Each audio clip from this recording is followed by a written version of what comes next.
Joint family. रोशनी, अब तेरी शादी की उम्र हो चुकी है, सब तेरे लिए लड़का देख रहे हैं और तू है कि 8-9 बजे बिस्तर से उठ रही है। मम्मी, क्या आप भी सुबह सुबह ज्ञान दे रही हो? सोने तो दो कम से कम। क्या करें, अब तेरी हरकतें ही ऐसी हैं। चल अब बिस्तर छोड़ और मेरे साथ खाना बनाना सीख।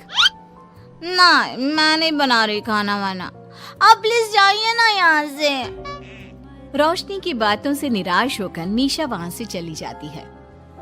निशा, तुम रोशनी को घर का कामकाज क्यों नहीं सिखाती? अगर यही हाल रहा फिर तो 2 दिन में उसके ससुराल वाले उसे यहाँ छोड़कर चल देंगे। मैं तो बहुत कोशिश करती हूँ उसे घर की जिम्मेदारियाँ सिखाने की, लेकिन वो मेरी सुने तब ना। आप तो जानते ही हैं ना कि वो कितनी जिद्दी है। हमें निशा के लिए एक ऐसा लड़का ढूंढना होगा जिसका भरा पूरा परिवार हो, सास ससुर से लेकर जेठ जेठानी देवर ननद सब हो। यहाँ ना सही, लेकिन शादी के बाद उसे वहाँ अपनी जिम्मेदारियों का एहसास जरूर होगा। कुछ दिनों के बाद रोशनी का परिवार उसके लिए लड़का देखना शुरू कर देता है और एक दिन चिराग नाम का लड़का रोशनी को देखने अपने परिवार के साथ उसके घर पहुंच जाता है। देखिए भाई साहब, मैं पहले ही आपको बता देती हूँ, हमारा परिवार बहुत बड़ा है, इसलिए अगर आपकी लड़की हमारे घर की जिम्मेदारियाँ बिना नान नुकुर के उठा सकती है, तभी हम ये रिश्ता पक्का करेंगे। अरे ये भी कोई बोलने वाली बात है बहन जी। हमारी रोशनी आपके पूरे परिवार को बैठे बैठे खिला सकती है, इतनी जिम्मेदार है मेरी बेटी। अगर ऐसी बात है फिर तो हमें इस रिश्ते से कोई आपत्ति नहीं है। तो फिर चट मंगनी पट ब्याह के बारे में क्या ख्याल है? हाँ बिल्कुल, शादी में देर किस बात की, 3 हफ्ते बाद ही शादी का शुभ योग है। अगर आपको कोई दिक्कत ना हो तो हम इनकी शादी भी 3 हफ्ते बाद ही करा देते हैं। अरे हमें इसमें कोई परेशानी नहीं है। इस तरह दोनों परिवारों में शादी की तैयारियां शुरू हो जाती है और कुछ ही दिनों बाद रोशनी की शादी चिराग से करा दी जाती है। शादी के बाद, बहू इनसे मिलो, ये है तुम्हारी दादी सास, ये बड़ी सास और बड़े ससुर, ये तुम्हारे जेठ, ये जेठानी, ये दोनों तुम्हारे देवर और ये इस परिवार की सबसे छोटी बेटी सिमरन, यानी कि तुम्हारी ननद है। परिवार में इतने सारे लोगों को देखकर रोशनी का सर चकरा जाता है। वो अपना सर पकड़ लेती है और मन ही मन सोचने लगती है, हे भगवान, ये किस जन्म का बदला लिया है आपने मुझसे? मैंने क्या बिगाड़ा था आपका जो आपने मुझे ऐसा परिवार दिया? बेटा, किस सोच में पड़ गई तुम? और कितने लोग हैं आपके परिवार में? बस हम इतने ही लोग हैं बेटा, ज्यादा लंबा परिवार नहीं है हमारा। अब इससे लंबा और कितना बड़ा परिवार होगा आपका? ये ससुराल कम चिड़ियाघर ज्यादा लग रहा है। कुछ कहा क्या तुमने बेटा? नहीं मम्मी जी, वो मैं बहुत थक गई हूँ, तो क्या अब मैं सोने जा सकती हूँ? हाँ क्यों नहीं बहू। चिराग, बहू को अंदर कमरे में लेकर जा। जी माँ। चिराग रोशनी को अंदर कमरे में लेकर जाता है। चिराग, मुझे यहाँ नहीं रहना, मुझे अलग रहना है। ये तुम क्या बोल रही हो रोशनी? अभी तो आई हो तुम और अभी अलग होने की बात कर रही हो। परिवार वालों को पता चलेगा तो कितने दुखी होंगे वो लोग। मुझे नहीं मतलब किसी से, और इसे तुम परिवार कहते हो? ये परिवार कम कोई गली मोहल्ला ज्यादा लग रहा है। रोशनी, अभी तुम नई हो इस परिवार में, इसलिए शायद तुम्हें ऐसा लग रहा है। कुछ दिन में आदत हो जाएगी तुम्हें। चिराग की बात सुनकर रोशनी अपना सर पकड़ लेती है। आपको समझाना तो दीवार में सर पटकना है। मैं सो रही हूँ, लाइट ऑफ मत करना, मुझे अंधेरे में नींद नहीं आती। इतना बोलकर रोशनी बिस्तर पर लेट जाती है। रोशनी को देखकर चिराग का मुंह खुला का खुला रह जाता है। वो भी पैर पटकते हुए बिस्तर के दूसरे कोने में अपना मुंह मोड़कर सो जाता है। अगले दिन, देवरानी जी, आप उठ भी जाइए, सुबह के 6 बज चुके हैं। सोने दो ना मम्मी, क्यों परेशान कर रही हो? देवरानी जी, मैं आपकी मम्मी नहीं जेठानी हूँ। सुबह सुबह क्या मजाक है मम्मी? इतना कहकर रोशनी अपनी आंखें मसलते हुए उठती है और अपनी जेठानी को देखकर चौंक जाती है। दीदी आप यहाँ?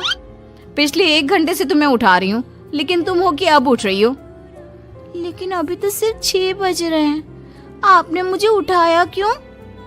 वो इसलिए क्योंकि आज तुम्हारे इस घर में पहली रसोई है, तो खाना आज तुम्हें ही बनाना होगा ना। क्या? मुझे पूरे मोहल्ले के लिए खाना बनाना पड़ेगा? नहीं रोशनी, तुम्हें पूरे मोहल्ले के लिए नहीं, सिर्फ परिवार के लोगों के लिए ही खाना बनाना है। आपका परिवार किसी मोहल्ले से कम है क्या? कुछ कहा क्या तुमने? हाँ नहीं दीदी, आप चलिए, मैं अभी फ्रेश होकर आती हूँ। आरती वहां से चली जाती है, जिसकी थोड़ी देर बाद रोशनी भी रसोई में जाकर मजबूरी में सबके लिए खाना बनाने लगती है। पूरे 2 घंटे मेहनत करने के बाद उसका खाना बनकर तैयार होता है। वाह बहू, खाना तो बड़ा स्वाद बना है। सच में बहू, तुमने भले ही बहुत देर लगाई खाना बनाने में, लेकिन खाना बहुत स्वादिष्ट बना है। आपके हाथों में तो जादू है देवरानी जी। मैं तो कहती हूँ अब से रोज आप ही खाना बनाया कीजिए, क्यों मम्मी जी? हाँ हाँ बेटा, बिल्कुल ठीक कहा तुमने। रोशनी, आज से रोज तुम ही खाना बनाना। ये सुनकर रोशनी चौंक जाती है। खाना खाने के बाद सभी लोग रोशनी को शगुन का नेक देते हैं और फिर अपने अपने रूम में चले जाते हैं। क्या यार रोशनी, इतना टेस्टी खाना बनाना जरूरी था क्या? अब फंस गई ना तू। ये सब माँ पापा की वजह से हो रहा है, उनके कारण मुझे ये सब झेलना पड़ रहा है। रोशनी गुस्से में अपने रूम में जाती है और अपनी माँ को फोन मिलाती है। मम्मी, मैं आपको कभी माफ नहीं करूंगी। आपने जानबूझकर मुझे इतने बड़े परिवार में भेजा है, जहाँ मुझे सांस लेने की भी फुर्सत नहीं है। हमने ये सब इसलिए किया ताकि तू अपनी जिम्मेदारियां निभाना सीखे। अब मायके की तरह ससुराल में भी अपनी जिम्मेदारियों से मुंह मत मोड़ लेना। मुझे नहीं रहना माँ यहाँ। इस घर में जितने लोग हैं, उतने तो हमारे गली मोहल्ले में भी नहीं थे। माँ, मैं आपसे आपकी सारी बातें मानूंगी, पर प्लीज मुझे यहाँ से ले जाइए। बिल्कुल नहीं, अब से वही तेरा सब कुछ है। वहाँ से भागने के बजाय अपनी जिम्मेदारियां पूरी करना सीख, इससे हमें भी थोड़ी खुशी मिल जाएगी। माँ की बातों से निराश होकर रोशनी फोन काट देती है, जिसके बाद उसकी नजर नेक में मिले पैसों पर पड़ती है और वो फटाफट से बिस्तर पर बैठकर पैसे गिनना शुरू कर देती है। अरे वाह, ये तो पूरे 25,000 रुपए हैं। किसी ने भी 5100 से कम का नेक नहीं दिया।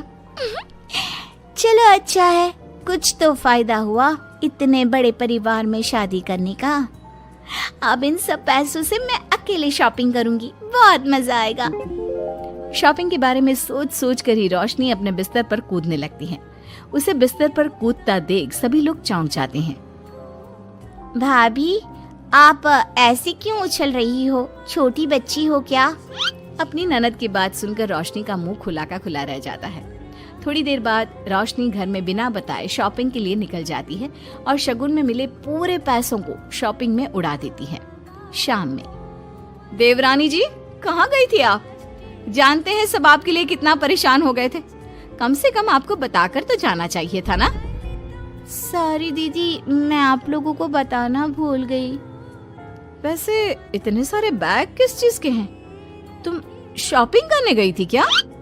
हाँ दीदी, वो आज नेक में इतने सारे पैसे मिले थे ना, तो मैंने सोचा क्यों ना मैं उन पैसों की शॉपिंग ही कर लूं। अरे वाह, ये तो बहुत अच्छा सोचा तुमने। मम्मी, पापा, सिमरन, देवर जी, सब बाहर आइए। देखिए रोशनी हम सब के लिए क्या लाई है।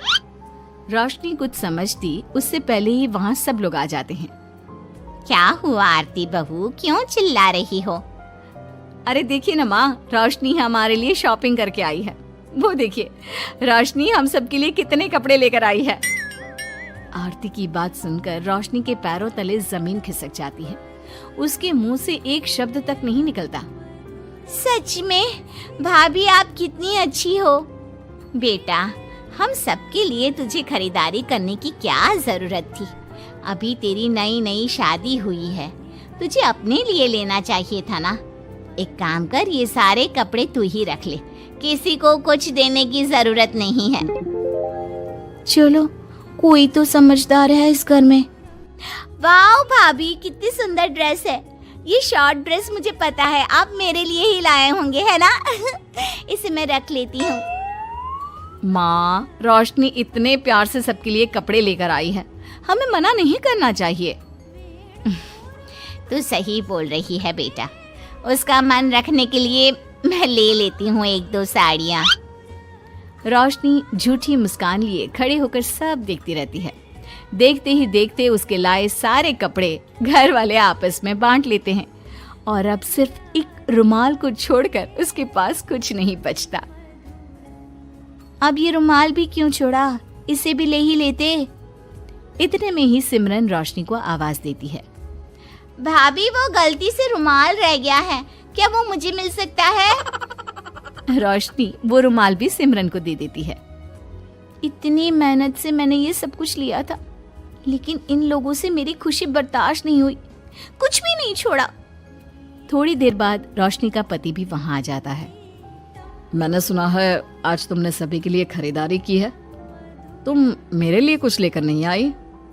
बस फिर क्या था, इतना सुनते ही रोशनी का पारा हाई हो जाता है और वो चिराग को घूरने लगती है, जिससे चिराग डर के मारे वहां से खिसक जाता है। हाय रे, फूटी किस्मत मेरी, जो ये जॉइंट फैमिली मेरे मत्थे चढ़ी।